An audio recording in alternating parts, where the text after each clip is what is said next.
Muy buenas tardes, mi nombre es Nicolás Uribe, soy psicólogo, psicoanalista, docente del programa de psicología de la Universidad de San Buenaventura. Agradezco a la Corporación Ser Especial por la invitación a participar en este seminario en el que nos preguntamos precisamente acerca de los niños, niñas y adolescentes, cómo enfrentan pues el desafío de vivir hoy en una época pues de sobreprotección y de medicación generalizada. Bueno, yo les voy a compartir entonces una ponencia titulada El discurso de los derechos y sus efectos en la responsabilidad. Bueno, entonces para tratar de responder a la pregunta que nos convoca, ¿cómo enfrentan el desafío de vivir los niños y adolescentes hoy en una época donde el bienestar es un imperativo y se lo intenta conseguir mediante un exceso de protección y medicación de los niños y adolescentes, es decir, a través de una psiquiatrización generalizada? Retomaré mi propia experiencia clínica e investigativa con niños y adolescentes que vivenciaron situaciones de abuso sexual y maltrato físico y psicológico, por lo que fueron concebidos como víctimas en los procesos judiciales que se adelantaron en muchos de los casos, pero también con aquellos considerados como victimarios o delincuentes juveniles en nuestro sistema penal para menores infractores, mostrando en ambos casos que la tendencia paternalista y el afán proteccionista de la Ley de Infancia y Adolescencia de Colombia paradójicamente promueve el desvanecimiento de la responsabilidad legal y subjetiva de estas poblaciones a las que intenta proteger en el marco del discurso de los derechos humanos, más allá de que hayan sido víctimas o victimarios. Bueno, ya en el año 2013 inicié el trabajo clínico en un consultorio psicológico de una ONG ubicada en uno de los barrios populares de la ciudad, siendo entonces el abuso sexual y el maltrato físico y psicológico los principales motivos de consulta por el que estos niños eran remitidos. A partir de estas experiencias, realizaría entonces las primeras investigaciones científicas sobre estos fenómenos psicosociales, encontrando que estas problemáticas ocurrían en cifras alarmantes y que los índices en que este fenómeno se presentaba iban en aumento año tras año, y ello sin considerar el fenómeno del subregistro, que como sabemos daría cuenta de una realidad aún más preocupante, razón por la cual estos fenómenos son pues pan de cada día para los psicólogos en las instituciones educativas de nuestra ciudad, en las comisarías de familia, entre otras instituciones.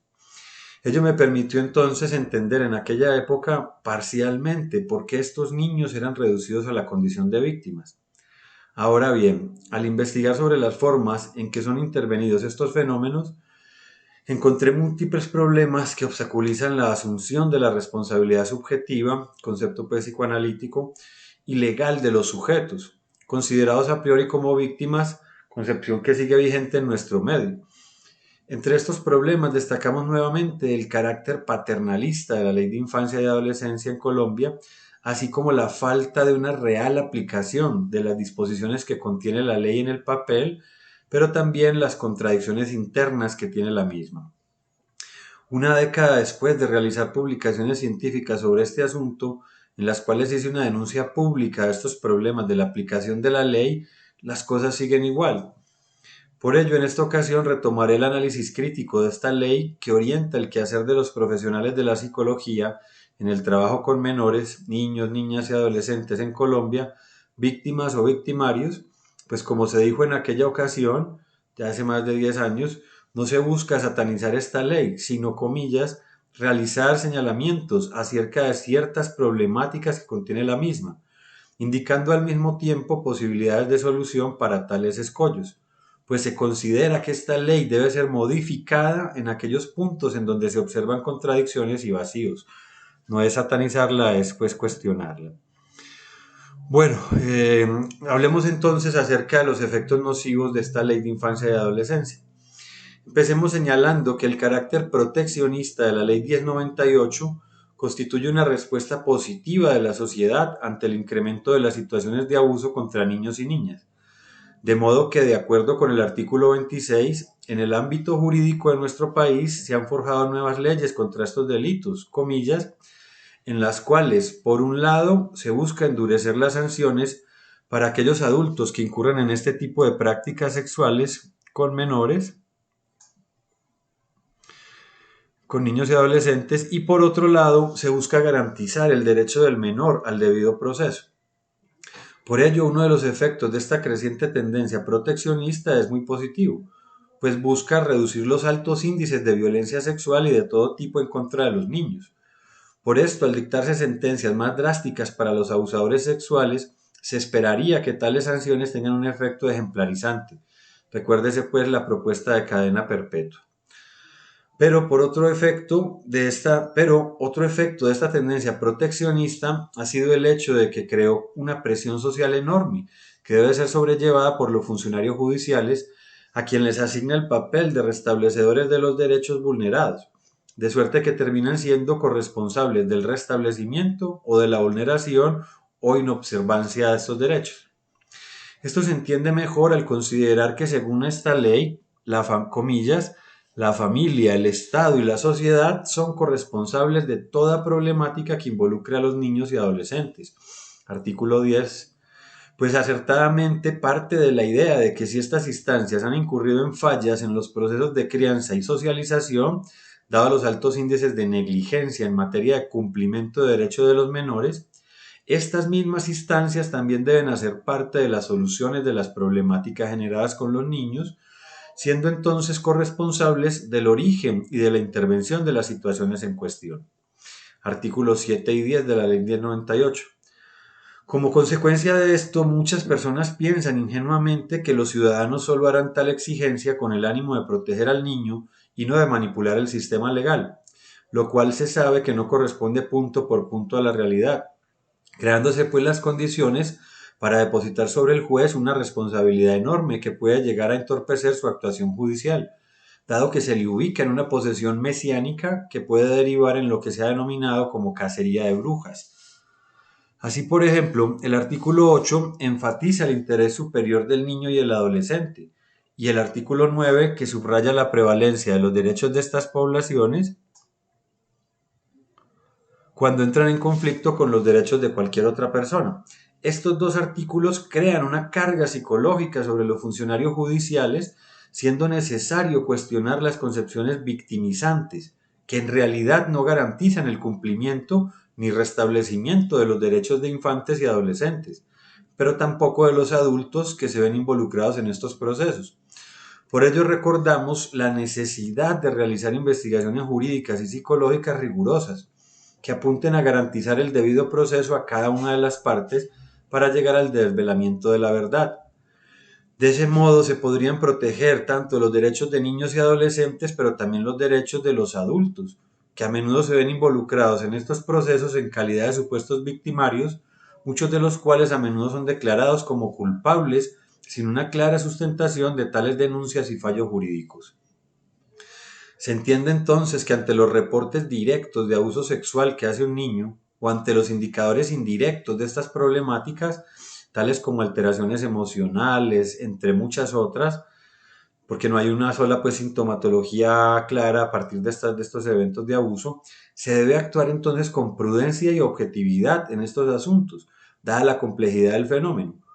Pues si bien es cierto que los niños pueden mentir sobre estas problemáticas motivados por diversas razones de orden psicosocial,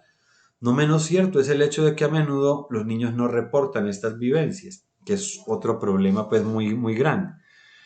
Respecto del fenómeno de la revictimización, recordamos entonces que la denuncia de situaciones de abuso sexual está plagada de problemas, pues además de los prejuicios que comúnmente se observan en quienes reciben estas denuncias,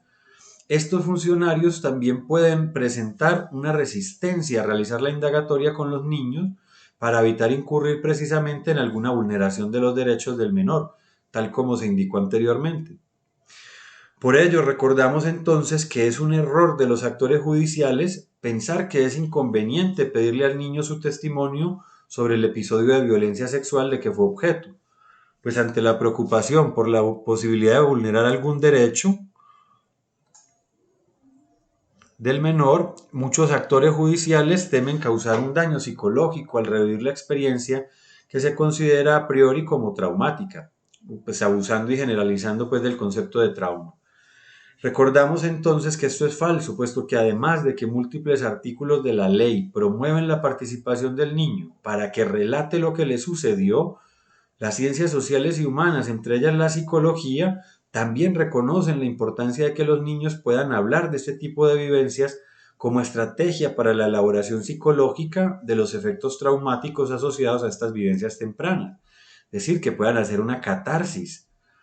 De allí que en el momento de realizar la indagatoria forense con los niños y adolescentes hay que dejar a un lado los prejuicios, mitos y resistencias que promueve esta ley de infancia y adolescencia para tratar de ser neutrales, objetivos y prudentes. De modo que a la hora de indagar a un niño o un adulto objeto de violencia sexual se debe evitar revictimizar, ya que puede darse la situación en la que el examinador pretenda manipular el sistema judicial a su amaño, efectuando entonces una instrumentalización de quien da testimonio, reduciéndolo pues a la condición de un objeto, así sea con las más nobles intenciones. En ese orden de ideas consideramos que en vez de evitar los escollos asociados a la indagación de un menor, serán estos funcionarios quienes están llamados a capacitarse para sortear la variedad de problemas que implica la investigación de casos de abuso sexual con niños, puesto que ello les ayudará a que eviten incurrir en la vulneración de los derechos de los adultos, al tiempo que favorecerá la protección integral de los menores que se pregona en la ley. Es evidente entonces que la falta de pericia de quienes utilizan estos instrumentos puede incidir en los procesos legales, pues aunque la ley exige que la Defensoría de Familia cuente con un equipo técnico interdisciplinario, compuesto por lo menos de un experto psicólogo, un trabajador social y un nutricionista, en la realidad no siempre se cuenta con estos profesionales o estos no son verdaderos expertos, sino estudiantes practicantes o profesionales recién graduados sin experiencia ni conocimientos especializados derivados de un posgrado. Es pues entonces una realidad que un psicólogo experto seguramente no aceptaría trabajar en estas instituciones con estas poblaciones al conocer la pésima remuneración que se les ofrece.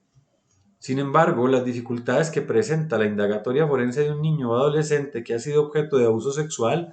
también están ligadas pues al desarrollo cognitivo del niño, a la dependencia física y psicológica hacia esos adultos normalmente,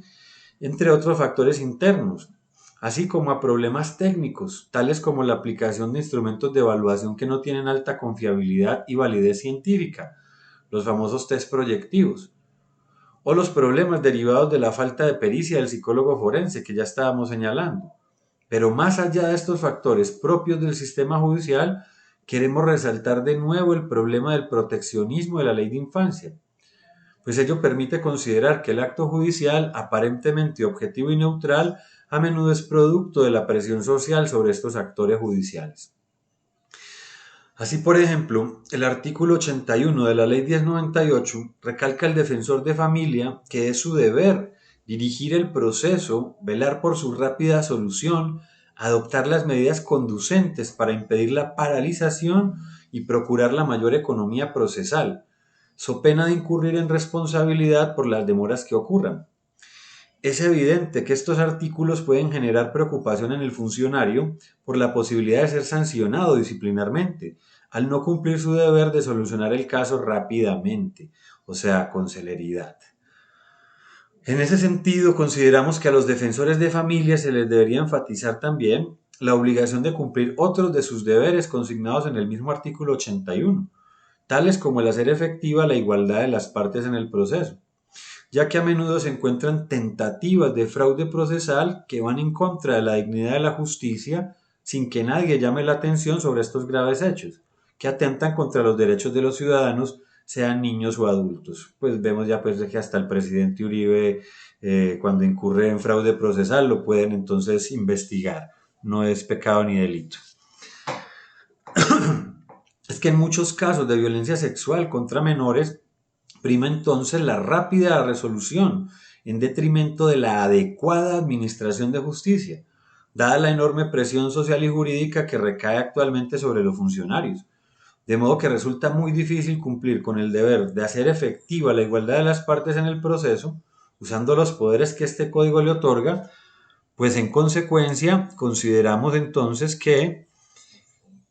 aunque el funcionario judicial pueda incurrir en la violación de este deber de velar por la igualdad al dar primacía a los derechos de un menor por encima de los de un adulto, lo cual constituye una falta que podría ser sancionada de conformidad con el respectivo régimen disciplinario, ya sabemos por qué este tipo de sanciones no preocupan tanto, como en el caso de aquellas sanciones que se derivan de la inobservancia o vulneración de los derechos de un menor, supuesta víctima de un abuso sexual. Al respecto, afirmamos que en ese sentido el dictamen pericial se convierte en otra cosa que en un verdadero elemento probatorio dentro del proceso jurídico, dado que no comporta las características propias de una evaluación psicológica, es decir, adolece del carácter científico. Retomando entonces el problema de la victimización de los niños que han sido objeto de abuso sexual, recordamos nuevamente que el fenómeno de la revictimización puede volverse un prejuicio que obstaculiza la adecuada administración de justicia, puesto que los niños no pueden hablar tan libremente dentro de estos procesos judiciales dadas las severas restricciones que se les imponen. Y aún se observa que en todo este proceder no interviene un funcionario experto en materia de psicología infantil, que es quien está capacitado para sortear los problemas, los posibles efectos de una reactualización traumática y la revictimización. Y en cambio, tales indagatorias solo pueden ser practicadas por expertos en materia de leyes, que no tienen un conocimiento adecuado de la psicología infantil y mucho menos un saber sobre la lógica psíquica propia de un sujeto que ha sido abusado sexualmente. Es claro entonces que existe un temor en los funcionarios judiciales frente a la indagación del menor abusado, pues al considerar que solo el defensor y el juez pueden indagar al niño, se pone en evidencia la idea de que estos funcionarios no vulnerarían sus derechos, por cuanto son expertos en el tema legal, pasando por alto que el profesional más competente para abordar al niño víctima de abuso sexual es el experto en psicología y no en leyes. Sobre este asunto queremos recordar que los expertos en materia de traumas psicológicos, es decir, psicólogos, psiquiatras y psicoanalistas, muestran que el efecto traumático de una vivencia se asocia con la imposibilidad de reaccionar por medio de la acción, la palabra o el pensamiento.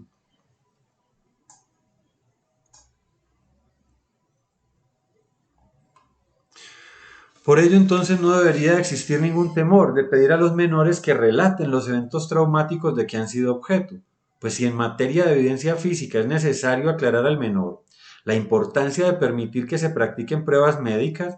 lo mismo ocurre respecto de las evidencias derivadas de las pruebas y entrevistas psicológicas, las cuales al ser practicadas por expertos no deben representar menoscabo alguno para la salud mental del niño. Esto es apoyado por el artículo 193 de esta misma ley, donde se dice que en los casos en que un niño o niña deba rendir testimonio, deberá estar acompañado de autoridad especializada o por un psicólogo, de acuerdo con las exigencias contempladas en la presente ley. En la realidad, a menudo no se cumple este artículo, que reclama la presencia de un psicólogo, el cual contradice otros artículos de esta ley en los que se dice claramente que solo el juez y el defensor podrán hacer la indagatoria del niño. Asimismo, llamamos la atención sobre los efectos que puede producir esta tendencia sobreproteccionista y paternalista de la ley de infancia y adolescencia en los niños y los padres de familia. Pues, por ejemplo, según el artículo 193, los funcionarios deben prestar especial atención para la sanción de los responsables, la indemnización de los perjuicios y el restablecimiento pleno de los derechos vulnerados,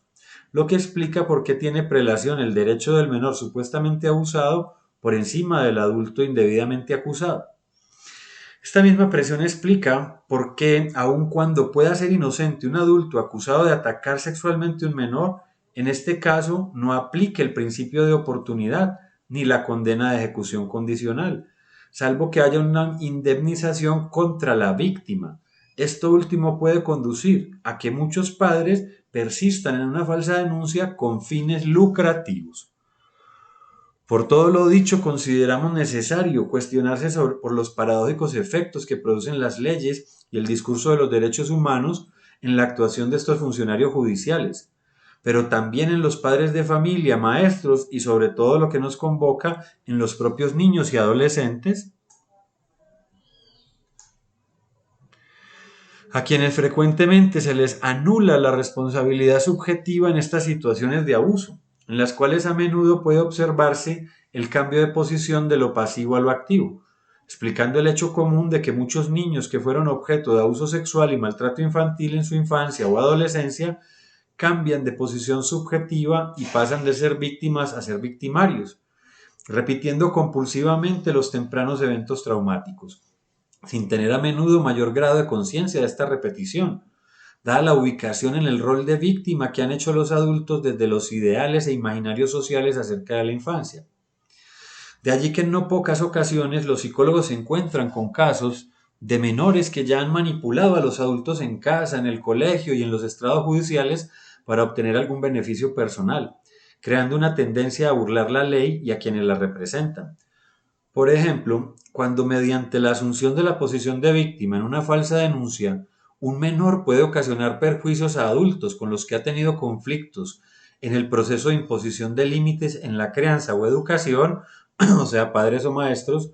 de modo que la falsa denuncia es una forma de venganza en la que es manipulado el sistema legal y sus actores a favor de los intereses narcisistas, caprichosos y egoístas propios de una personalidad infantil que al no obtener consecuencias negativas de sus actos de manipulación, podrá repetir estas situaciones de forma insistente en diversos contextos, creando así rasgos de personalidad patógenos, por ejemplo, psicopáticos, borderline, histriónicos, entre otros, que dificultan la socialización y no favorecen la adecuada introyección de la norma en el sistema moral, que Freud denominaba superyo. Es en estos casos, sobre todo, en donde debemos cuestionar el afán proteccionista y la concepción idealizada de los niños y adolescentes como sujetos víctimas, incapaces de mentir y manipular, pues el efecto a largo plazo será la formación de sujetos amorales que no experimentan culpa cuando ocasionan daño a otros y transgreden la ley y las normas sociales. Además, hay que señalar que cuando la denuncia de abuso sexual es verdadera y el niño ha sido verdaderamente objeto de estos abusos, puesto que en no pocos casos se hallan fantasías conscientes e inconscientes que incluyen la típica escena incestuosa, tal como mostró Freud hace más de 100 años. Sin embargo, en estos sujetos se suele encontrar un sentimiento de culpa. Es lo paradójico, que el sentimiento de culpa aparece en la víctima y no en el victimario, pues, fenómeno que no logra ser explicado por la propia psicología. La experiencia clínica recogida por Freud y los psicoanalistas, así como por psicólogos de todas las orientaciones, consignada en la literatura científica, puede ser corroborada por cualquiera. Yo en mi propia praxis comprobé conceptos como el de masoquismo, goce, entre otros, que muestran el conflicto intrapsíquico, el dilema moral que suele generarse en la persona que ha vivenciado estas situaciones y que explica parcialmente la gran dificultad que implica el hablar de estos asuntos y más aún reconocer algún tipo de satisfacción pulsional.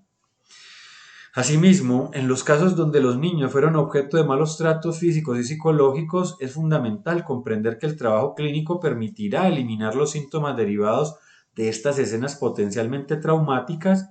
en la medida en que se le permita al niño exteriorizar fantasías en sus juegos y dibujos en las que despliega las tendencias de agresión vengativa, según la expresión de Freud, de forma notable, siendo necesario que en estas fantasías el niño pueda cambiar de posiciones subjetivas, yendo desde el masoquismo, la posición de víctima, al sadismo, de victimario, y en muchos casos hasta el surgimiento de las tendencias de compasión, asociadas a la reparación simbólica que hace en la sesión, lo que Melanie Klein pues llamaba la reparación.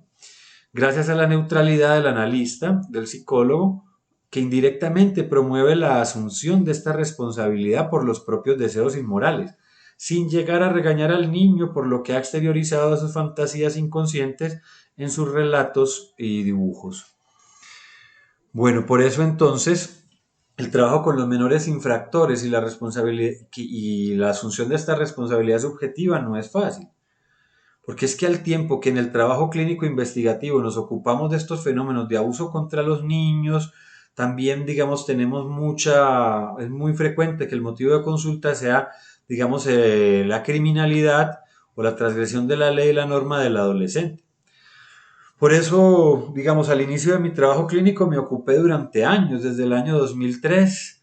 de niños abusados, niños y niñas abusados sexualmente, pero también comencé a trabajar con adolescentes infractores de la ley penal, muchos de los cuales habían sido en su infancia víctimas,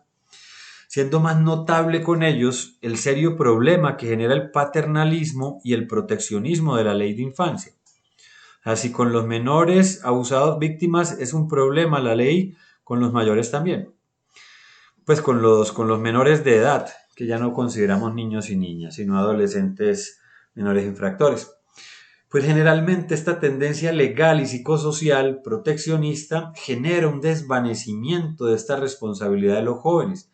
tal como hemos dicho a lo largo de la ponencia, pues muchos son concebidos como víctimas del abandono parental y del Estado, de suerte que los ubican en el lugar de un sujeto en situación de vulnerabilidad. Es cierto que han sido víctimas en el pasado, pero se los sigue victimizando. De suerte que los ubican en el lugar de un sujeto vulnerable sin generar conciencia sobre las consecuencias de los actos delictivos que han cometido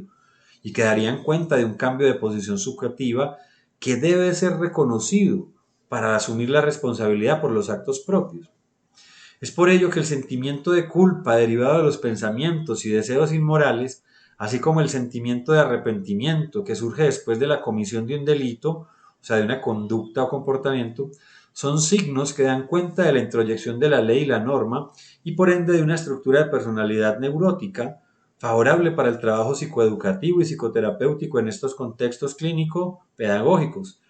mientras que la ausencia de estos signos nos avisa de una estructura psicótica en la que la ley se instaura de forma diversa, teniendo como consecuencia legal la inimputabilidad y como consecuencia terapéutica la imposibilidad de influir sobre esta para crear conciencia de la enfermedad y del delito. O también daría cuenta de una estructura perversa en la que los esfuerzos terapéuticos igualmente se muestran infructuosos, pues todavía no sabemos cómo lograr que un psicópata o un perverso sientan culpa ante el acto realizado en perjuicio de otro y espontáneamente experimenten el deseo de reparar el daño hecho,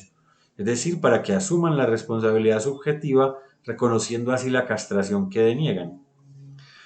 Por ello, al tratar el joven delincuente con estructura neurótica como una víctima, no promueve la asunción de la responsabilidad subjetiva de éste frente al acto que se quiere sancionar legalmente, pues no se genera una reflexión sobre las consecuencias de este actuar. O dicho de otro modo, el trabajo terapéutico necesita este sentimiento de culpa y de arrepentimiento para que el joven tome conciencia de lo inadecuado de su actuar, para que entre en contradicción consigo mismo y así evitar la reincidencia a partir de una modificación psicológica, es decir, una reestructuración del super yo y el yo, y no solo un cambio conductual en el que no, en el que no se reconocen los derechos de los otros y los propios deberes. Pongo un ejemplo, la película La Naranja Mecánica, ¿no? Clásico ya. Siendo entonces un problema el hecho de que la ley de infancia y adolescencia enfatiza más los derechos de estos sujetos que sus deberes. Hace una década denunciaba ya esta situación que nada ha cambiado en la actualidad, pues todavía las intervenciones con menores infractores se basan en una concepción victimizante y asistencialista que abre las puertas para que se desvanezca la responsabilidad subjetiva de los jóvenes frente a los actos transgresores en que han incurrido, en vez de promover su asunción.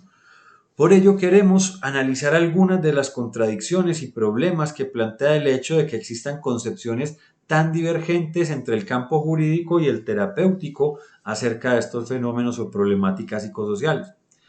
Pues al articular los puntos de vista de disciplinas como el derecho, la psicología, el trabajo social y el psicoanálisis, veremos que en la praxis muchos conceptos y teorías de estas disciplinas científicas son objeto de generalizaciones indiscriminadas y de malinterpretaciones, dando pie para una vulgarización de los mismos, de los conceptos y las teorías, que oculta el verdadero alcance que tienen. Así, desde el ámbito legal, la delincuencia juvenil suele ser considerada como una conducta que surge en razón de una serie de déficits en los procesos educativos y de socialización por parte de la familia, el Estado y la sociedad en general. De modo que desde el derecho se tiende a pensar que el adolescente que incurre en este tipo de actos transgresores de la ley no es totalmente responsable de los mismos, pues se considera que la familia, el Estado y la sociedad son corresponsables al no haber actuado adecuadamente en el proceso de crianza y educación.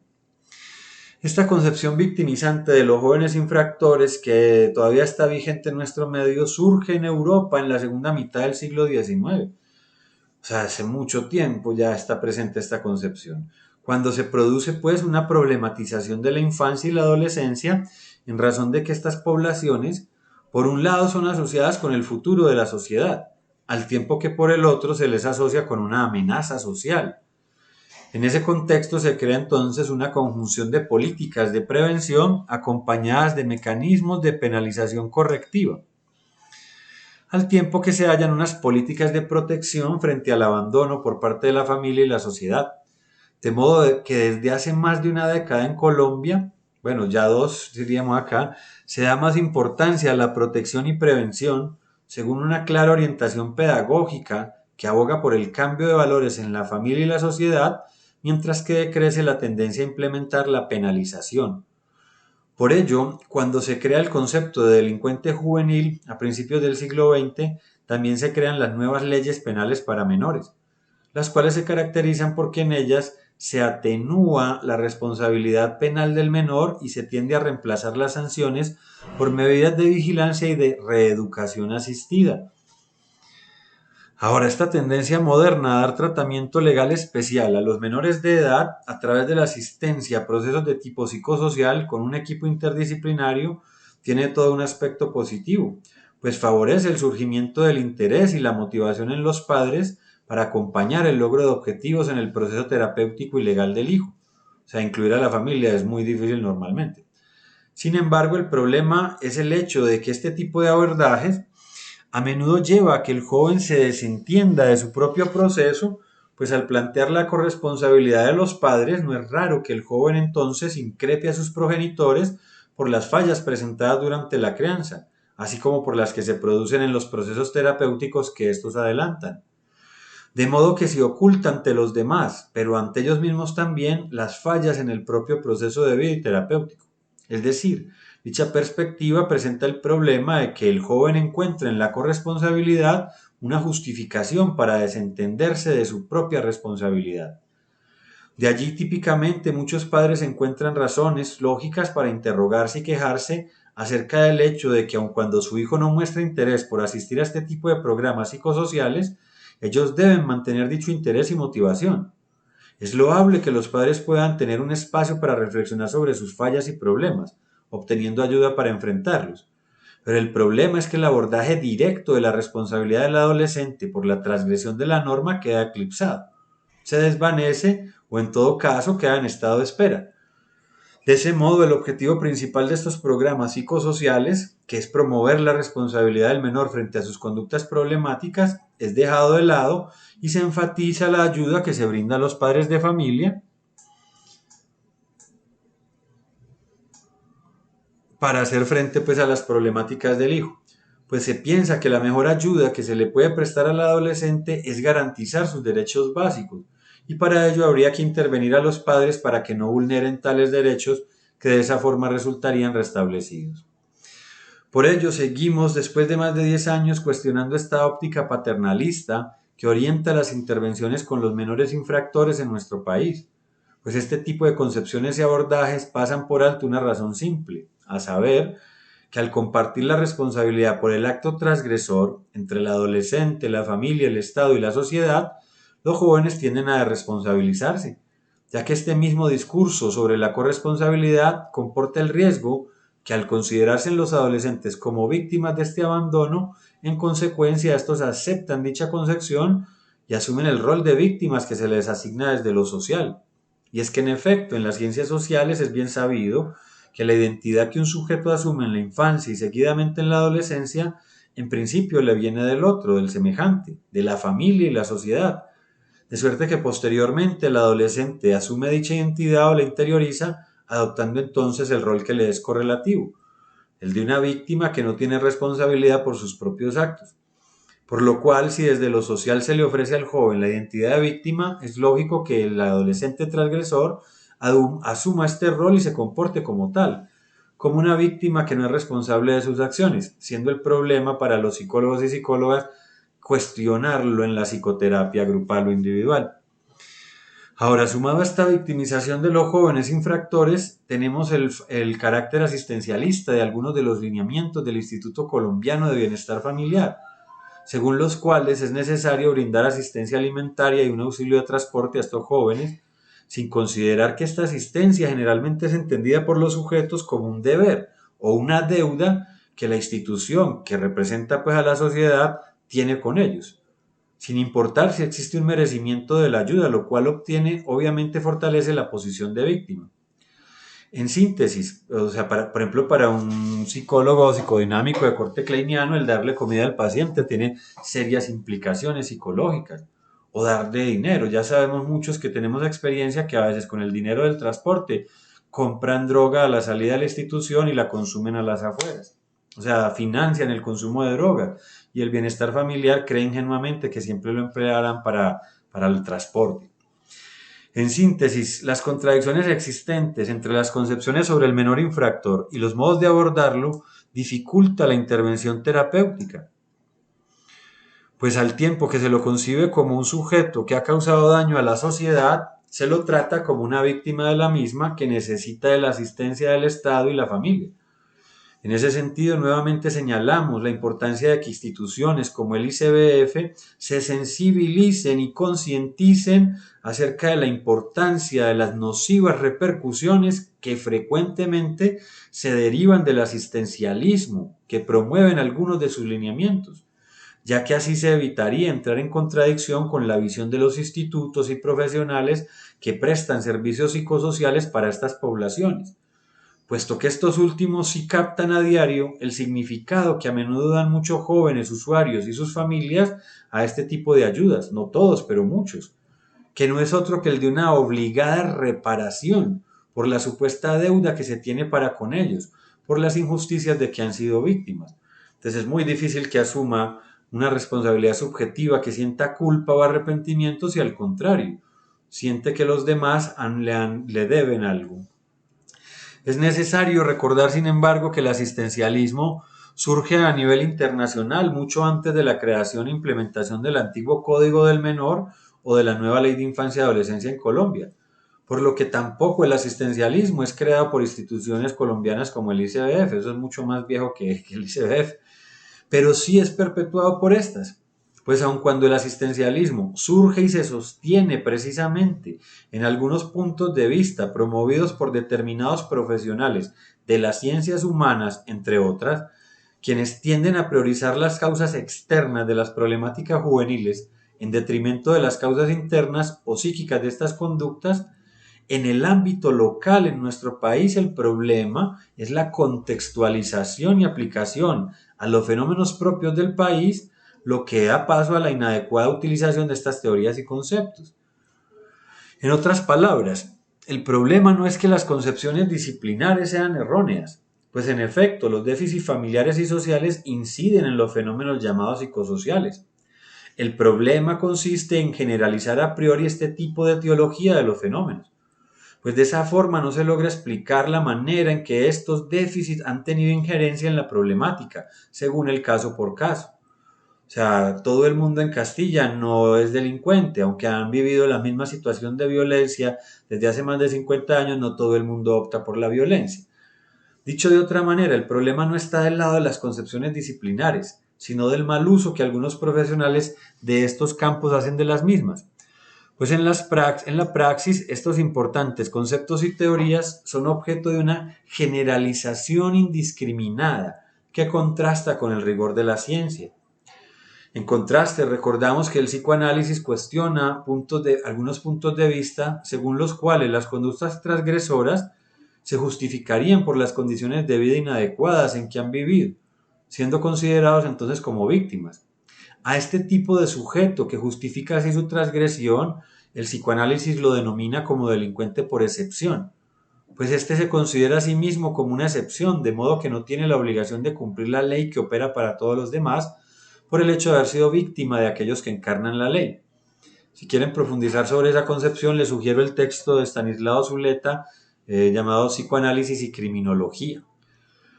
Por ello, apoyados en el psicoanálisis, sostenemos que al trabajar con menores infractores es necesario considerar que el comportamiento criminal debe entenderse con relación a un orden simbólico particular de cada sociedad, de cada familia y de cada sujeto, indicando los efectos singulares de dicho orden sobre la estructuración de la subjetividad de cada cual, en contraste con los puntos de vista privilegiados por la sociología, el trabajo social, el derecho y la psiquiatría, en los cuales el crimen se estudia a partir de determinantes netamente biológicos o radicalmente sociales, dejando de lado la incidencia de lo psicológico individual.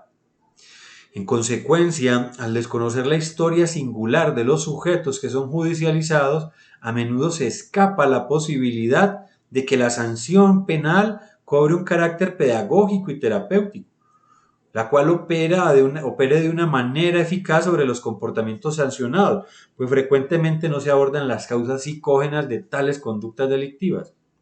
De suerte que ni en el proceso legal ni en el terapéutico terminan produciendo modificaciones internas permanentes en estos jóvenes, es decir, modificaciones intrapsíquicas, limitándose entonces a una simple modificación conductual temporaria que, como ya sabemos, deriva simplemente en la evitación del castigo, pues lleva a la evitación del castigo por sumisión al deseo de la familia, del juez o del educador, pero no por una introyección de la ley, no por un conflicto interno, una contradicción consigo misma, un sentimiento de culpa o arrepentimiento. Para ir finalizando, recordamos entonces que el psicoanálisis centra la problemática en el hecho de que la ley puede o no estar interiorizada en los sujetos en la infancia, la adolescencia o la adultez, y en consecuencia estudia las formas en que la ley es internalizada en el caso por caso, en el uno por uno. Pero además también prioriza la responsabilidad del sujeto y no la de los padres y educadores en dicha interiorización de la ley, menos aún la del juez. En ese orden de ideas, en nuestro país no es viable realizar este tipo de abordaje particularizado, singular, con el uno por uno, pues prima la intervención masiva que generaliza las causas y consecuencias de las problemáticas, apuntando a descongestionar el sistema que por lo demás opera de forma bastante lenta. Es que al hablar de la introyección de la ley en los sujetos se enfatiza la tesis psicoanalítica de Zuleta, según la cual solo es correcto hablar de transgresión de la ley cuando el sujeto reconoce como válida la ley que ha transgredido, es decir, cuando la ley está interiorizada. Por ello, nuevamente se señala la importancia de saber si un sujeto que es objeto de medidas legales, víctima o victimario, ha introyectado o no la ley. Esto debido a que es frecuente observar que los juristas y profesionales del campo psicosocial no analizan esta cuestión fundamental y proponen procesos legales y terapéuticos indicados para sujetos que han introyectado la ley, pasando por alto que el adolescente quizás no haya hecho este progreso psicológico y que por lo tanto no experimentará culpa ni remordimiento, requiriendo otra forma de abordaje y no una psicoterapia diseñada para chicos neuróticos, digámoslo así. Por lo tanto, por todo lo dicho anteriormente, afirmamos nuevamente que el abordaje individualizado de los casos de menores infractores permitiría que se develen las particularidades de cada caso, las cuales a su vez permitirían llegar a una adecuada comprensión del mismo, en el sentido de conocer las motivaciones subjetivas asociadas a los actos de transgresión de la ley. Aunque a nivel legal el revelamiento de tales motivaciones subjetivas no implique una modificación de las sanciones que establece la ley para cada delito. Al momento de hacer efectivas estas sanciones, este conocimiento sobre las motivaciones de los actos sí será de gran ayuda para aquellos que adelantan el abordaje terapéutico, debido a que les permitirá diseñar estrategias de intervención adaptadas a la problemática particular de cada sujeto. O sea, por eso, digamos, no se pueden agrupar todos los menores infractores en los mismos grupos. No todos tienen la misma estructura de personalidad. De esta manera puede decirse que al conocer las causas subjetivas de estas problemáticas en el caso por caso, podrán plantearse intervenciones más efectivas, ya que el abordaje que se realice estará orientado hacia los factores asociados a la etiología de la conducta en cuestión. Bueno, en conclusión, hemos visto pues a lo largo de la ponencia que al concebir los niños, niñas y adolescentes como víctimas que requieren de una sobreprotección, esto resulta ser un arma de doble filo. Pues además de que ello no promueve la introyección de la norma, dificultando la adaptación de los sujetos a las instituciones y sus normas, así como también dificultando el establecimiento de vínculos, en razón de que la tendencia pues manipuladora en la relación interpersonal que así se instaura, además de todos estos perjuicios que puede acarrear para los menores en su desarrollo, dicha forma de ver y tratar a los menores complejiza aún más los procesos de crianza y educación que adelantan padres de familia y maestros, pues al desvanecerse la responsabilidad penal y subjetiva por los actos, deseos, pensamientos, Son las figuras de autoridad, padres, maestros, defensores, psicólogos, entre otros, quienes deben asumir la corresponsabilidad. De modo que a menor responsabilidad de los menores, mayor corresponsabilidad de los adultos a su cargo. Por ello es fundamental que estos adultos se concienticen tanto de los efectos nocivos del maltrato físico y psicológico como de la sobreprotección y la idealización de los menores. Quizás de esta manera puedan ejercer estas funciones maternas, paternas, pedagógicas y clínicas de forma más acertada, pues siempre existirán las fallas y errores del otro, tal como indicaba Freud en las conferencias pronunciadas en Norteamérica ante el pedido de una recomendación para padres y maestros.